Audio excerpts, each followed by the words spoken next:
Students, आज Guru Tegh Bahadur public school online class में आपका स्वागत है। आज हम 22 मई 2020 की 8th क्लास की इंग्लिश की क्लास देने जा रहे हैं। हमारी इट्स सो हैपन बुक का second chapter children at work का थर्ड पार्ट आज हम कंप्लीट कर देंगे चैप्टर। तो इससे पहले हमने 2 पार्ट्स में स्टोरी पढ़ी, जो उसमें था कि जया और वेलू नाम का लड़का है, उन्होंने काफ़ी बुरी जगह से खाना खाया, उनकी ह्यूमिलेटिंग कंडीशन थी, उनकी बैड सिचुएशंस के बारे में हमने पढ़ा। आगे हम पढ़ते हैं। Jay and Velu walked along the roads for half an hour until they came to a bridge across a dirty trickle of water. तो देखिए, जया और वेलू लगभग आधे घंटे तक रोड्स के इधर उधर चलते रहे और जब तक वो एक ब्रिज के पास नहीं आ गए जहाँ पे एक dirty trickle of water, trickle of मतलब पानी जमा हुआ था, गंदा पानी। We are in a Triplicane now, see that Buckingham canal, said Jaya. उसने कहा कि अब हम ट्राइप्लिकेन मतलब जहाँ 3 पानी के सोर्स आके जुड़ते हों, और वो बकिंगम कैनाल है, जया ने कहा। वेलू stared. This was a canal. Near some puddles of water was a row of strangest huts he had ever seen. They were built out of all sorts of things: metal, sheets, tires, bricks, wood and plastic. तो देखिए, वेलू की तरफ stair मतलब घूर के देखने लगा कि क्या ये कनाल है। बिल्कुल गंदे पाना था, इसलिए उसे ऐसा लगा ही नहीं। और उस पानी के पास एक बहुत सारी अजीब तरह की हट सी, जो उसने आज तक नहीं देखी थी, क्योंकि वो हट्स सब तरह की चीज़ों से बनी हुई थी। मेटल शीट्स भी थी, टायर्स, ब्रिक्स, जो कुछ था मिला उनको, उससे बनी हुई थी वो huts. They stood crookedly and looked as if they would fall any moment. और वो क्रूकडली मतलब स्ट्रेट नहीं थी, उबड़ खाबड़ सी थी, और ऐसा लग रहा था वो कभी भी गिर सकती हैं।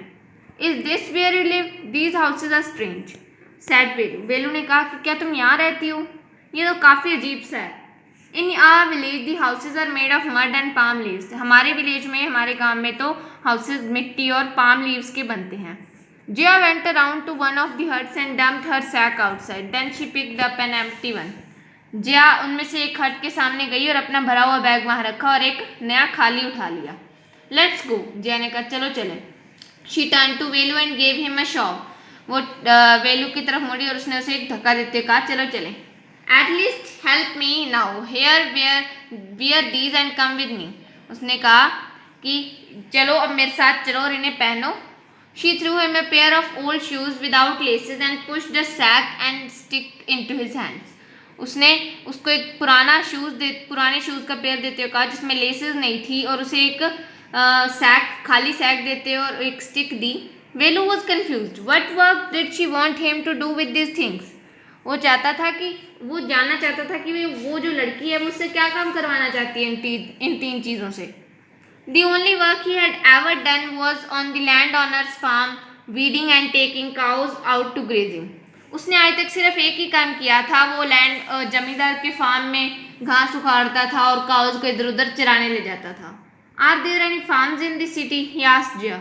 उसने जया से पूछा कि सिटी में कोई खेत हैं, किसी की फार्म्स हैं? She laughed and thumped her stick on the ground. Farms? There are no farmers here. We are rag pickers. उसने कहा, वो हंसने लगी और उसने अपने स्टिक धरती पर मारते हुए कहा, खेत? यहाँ तो कोई खेत ना कोई किसान, हम रैग पिकर्स मतलब जो कचरा उठाते हैं, कचरा बीनने वाले। Rag pickers? वेलू ने पूछा क्या सच में rag pickers? See my sack full of things I collected. तुम मेरा सैक देख सकते हो, मैंने कितनी सारी चीज़ें उठाई हैं, कलेक्ट की हैं। Collected from where? Asked Velu. उसने कहा कि तुमने जमा की हैं, कहाँ से? From rubbish bins, where else? Jaya ने कहा कचरे के डिब्बों से, और कहाँ से? You collect rubbish? Velu had never heard of such a thing. Velu ने आज तक ऐसा कभी नहीं सुना था, इसने उसने एकदम से पूछा कि क्या तुम कचरा इकट्ठा करती हो? A blockhead, it's not any rubbish, only paper, plastic, glass, such things, we sell it to Jam Bazaar Jaggu. उसने कहा कि हे ब्लॉक हेड मतलब फूल, मूर्ख, ये कोई रबिश नहीं है, मैंने पेपर, प्लास्टिक, ग्लास ऐसी चीज़ें इकट्ठा की हैं, हम इसे जाम बाजार के जग्गू को बेच देंगे। Velu was puzzled, he had heard of people throwing away rubbish, but why would anyone want to buy rubbish? वो पजल हो गया, कंफ्यूज हो गया कि ऐसा क्यों हो रहा है, लोग तो कचरे को फेंकते हैं और ऐसा कौन होगा जो कचरे को खरीद लेता होगा। हुज जैम बाजार जग्गू? जैम बाजार का जग्गू कौन है? Why is he buying all this? वो ये सारी चीज़ें क्यों खरीदता है? You think he buys it for show? He sells it to a factory. Come on, I don't have time to waste like you.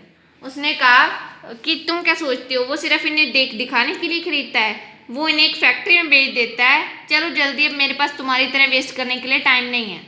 Velu did not move. He hadn't run away and come to this new place to dig through garbage bins. वेलू वहाँ से हिला नहीं, वो ना ही वहाँ से भागा, क्योंकि वो जानता था कि वो इस नई जगह पे कचरा इकट्ठा करने नहीं आया गार्बेज बिन से। Jaya poked at him with her stick. Jaya ने उसको अपनी छड़ी से हल्के से मारते हुए कहा, Look here, she shouted. If someone gets there before us, we don't get anything. उसने कहा, जल्दी इधर देखो, अगर कोई हमसे पहले उन कचरों के डिब्बों तक पहुंच गया तो हमें कुछ भी नहीं मिलेगा। Don't just stand here posing. Posing मतलब वहाँ इसी तरह से खड़े मत रहो देखते। Big hero, I am trying to help you. उसने कहा कि मैं तुम्हारी मदद कर रही हूँ। Who filled your stomach today? तुम्हारा पेट आज किसने भरा?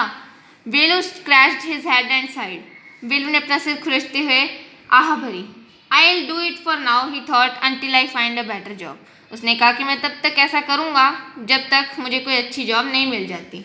तो गीता वल्फ, अनुषा रविशकर और जिस सैन, इन तीनों ने मिलकर स्टोरी लिखी है। एक बुक से एक्सट्रैक्ट लिया गया, from trash on rag picker children and recycling. तो इस स्टोरी में बहुत ही मार्मिक ढंग से बताया गया है। दो बच्चों की, एक बच्ची की और एक बच्चे की स्टोरी है, जिसमें उन्हें काफ़ी अजीब काम करना पड़ता है उनकी पॉवर्टी की वजह से। तो हमारा चैप्टर आज कंप्लीट हो गया है। इसके जो रिमेनिंग क्वेश्चन आंसर्स हैं वो आपके ग्रुप में डाल दिए जाएंगे।